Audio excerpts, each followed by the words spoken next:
Emaint, we provide computerized maintenance management software, CMMS. And my quick brief chat today is about how organizations might just about attain operational excellence, OpEx, from the use of a system like the Emaint CMMS. Just for myself, I've been involved in this sort of business since 1989. I worked with a few companies just outside London. So I spent a lot of time with big clients up and down the M1 and the M6 in the UK, British Rail, London Underground, oil companies up in Aberdeen. So anywhere there's a maintenance technician, really they should be using a tool, a CMMS, to help them with their day and their life.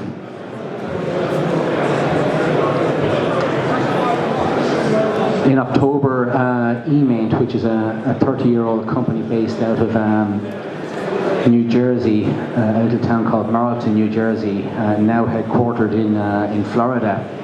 It was acquired by the Fluke Corporation in October. So come and see us down at our stand. We're down at stand 101, down at the front door. And we'll talk a little bit more about the Fluke interaction with our CMMS product. Just a quick review, a preview even of the topics that I'm just going to run through today. The purpose of the CMMS, why it exists, the value of it, and some of the key components of a CMMS. And then we'll have a look at what we call the 10 keys of implementing a computerized maintenance system and the business benefit really from it. Quick poll in the room if I can. Anybody in the room who's familiar with a CMMS? Excellent, that looks good to me. So, computerized maintenance management systems, sometimes EAM, provides a central storage of data. The majority of the data, information about assets, equipment, maybe parts, manages and controls your work and the materials, and tracks maintenance activity, hopefully over the life cycle of the life of a piece of equipment. Key areas of functionality that you might be familiar with here with a CMMS that you might have. Assets, work orders, parts, purchase orders, who did the work, how long it took, preventive maintenance schedules, libraries of PM tasks, who's going to do the work, vendors, suppliers, maybe facilities requests, also moving across into purchase orders and requisitions. So the key functionality that we'd expect from a computerized maintenance management system. The main thing about our product is it's primarily in the cloud, software as a service. So you can log into the system anytime, anywhere, as long as you've got an internet connection. I like this overview really of the functionality that we'd expect to see from a maintenance management system. Usually work requests turn into work orders, and work orders become the tickets for the work to be done by the technicians ultimately. Preventive maintenance schedules generated, turned into work orders, and then planned and scheduled, and then balancing our corrective maintenance work with our preventive maintenance work so we can plan an effective backlog, a healthy backlog of work to be done by our technicians, and then managed and planned hopefully on a daily basis so that we can work out the most important work to be done today by our technicians. And then to be able to trend and track what's been going on so that we can monitor against our KPIs, performance against schedule, reliability, productivity, urgent work, moving from corrective work to preventive work. It's a fantastic repository of data, and it's all about IoT and big data these days. But there's no point in having a system like this unless we turn that data into intelligence and knowledge so we can then help to move the dial from corrective to preventive and even predictive condition monitoring activities. So some of the items highlighted down here are some of the best practices and standards that are out there today to assist with helping us to analyze what that data should look like so that we can make some sort of improvements going down the line.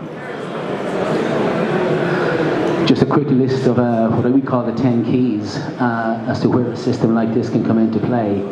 We can help extend asset life, prevent breakdowns, reduce cost, track defects, and then help eliminate them, improve customer satisfaction, completion rate of work, transparency into what's going on, meeting regulatory compliance, whatever that means to you. It might be FDA, it might be standards, increase worker productivity, and the big one these days is going mobile. So having technicians with a tool in their toolbox, which might be, a mobile device or an iPad, an additional tool in their toolbox that allows them to get on with their work, keep those folks occupied and busy, and being more efficient without tying them back to their desk to deal with admin around work. Extending the life of an asset is probably the most important aspect of having a system like this, so that we can at least invest in our equipment. And what I always say about a system like this is that we're usually buying it at the wrong time. We're usually buying a system like this when we've already got 20 or 30 years of life of a piece of equipment under our belt. So helping getting some visibility as to what the assets are, how they're constructed, how they're put together, how they're designed and presented in a system like this. It's a body of work. Once we get a handle on what we've got in terms of our assets and equipment, we have them in our system, and we can then start doing some business with them. Probably the most typical term that's bounced around when purchasing a CMMS from certainly most of our clients is to deal with preventive maintenance and preventive maintenance planning and scheduling.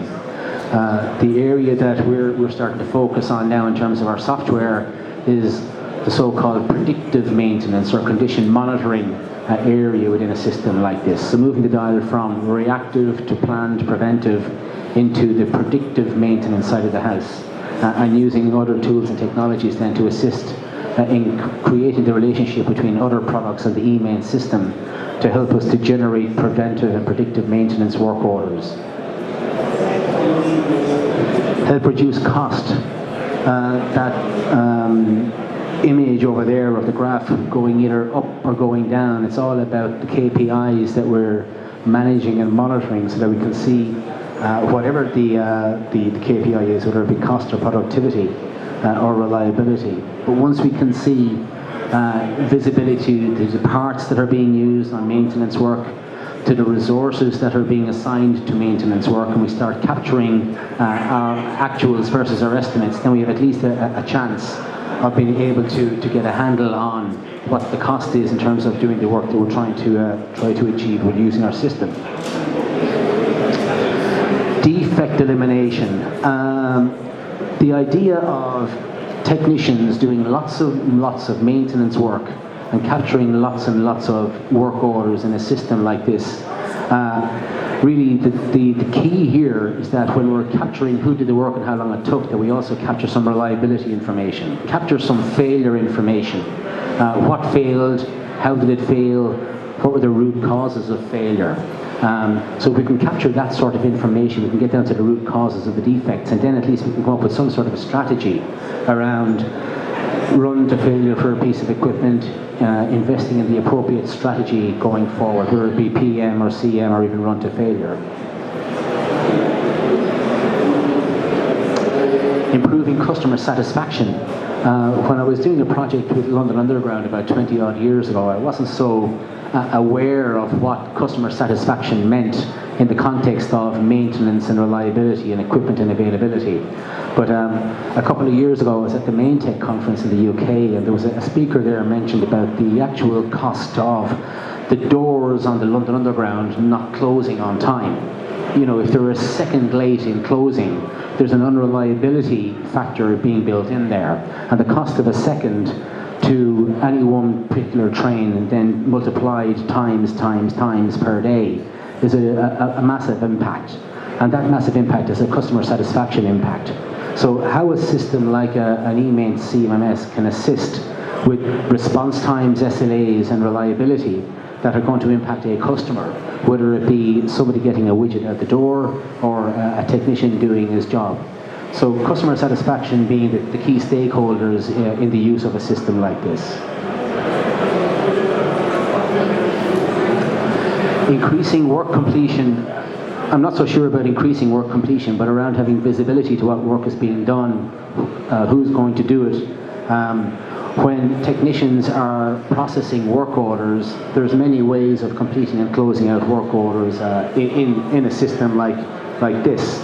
But managing the resources and ensuring we've got the right resources and the right work at the right time, and then dealing with the folks who call in sick, go on vacation, or just don't happen to turn up to do a job, that we still have visibility as to what the priorities for the day might be. So again, a system like this will help us to assign the appropriate technicians to get the work done efficiently, and get the efficiencies out of the time and estimates for the work to be done. And then closing them out and getting us to a point where we can see some reliability information so that we can help improve the productivity and reliability of our equipment. More visibility using reports, track component failures, generating reports, send them to people on a daily basis or a frequent basis. Folks that are not even users of a system like this send out reports via email.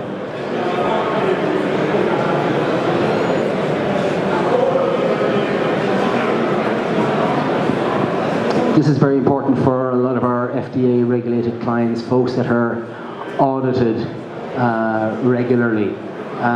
So I just got an email there to have a call with a client that we've got in the States tomorrow. They've got an audit coming up in 2 weeks' time. They're very anxious to know how a system like Emaint is going to help them. We can certainly help them.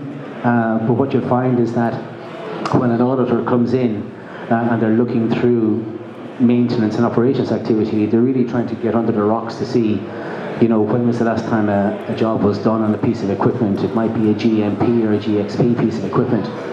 When was the last PM job done? Show me the future, when it's going to be done again, and show me the audit trail. And in some cases, if you're in the FDA regulated worlds, it might be signature security and audit trail type activities going on there. So this kind of thing is very, very important, particularly if there's an audit coming up. Accountability, folks don't really like this one, again, but it's around transparency. Who's working on what resources have we got available? I was with a client last week in South Africa, very, very concerned about this sort of a topic, because they've got lots of resources, and what they want to do is have more resources. So the whole thing here really is to be able to turn the system to be able to present information, to be able to justify future resources. So don't be afraid of this kind of thing. It's not a big brother. But just at least to be able to see what we've got to do, clear estimates of work to be done, and getting things done by the right people in future and more resources. I'm just going to finish off with just a quick list of what we had here at the start, because I've got 30 seconds left. Just to show you a quick run through of what a system like this can do for you. It can help you extend the life of your assets, prevent breakdowns, reduce maintenance costs, track defect elimination, customer satisfaction improved, work completions improved, transparency, regulatory standards increase worker productivity. And the one I didn't get to show you was around going mobile with a product like this. Mobile technicians out and about, the extra tool in their toolbox, interacting with a computerized maintenance system.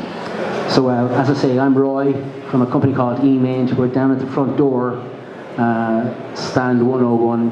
Come down and have a chat with us, and looking forward to doing some business with you. Thanks a lot.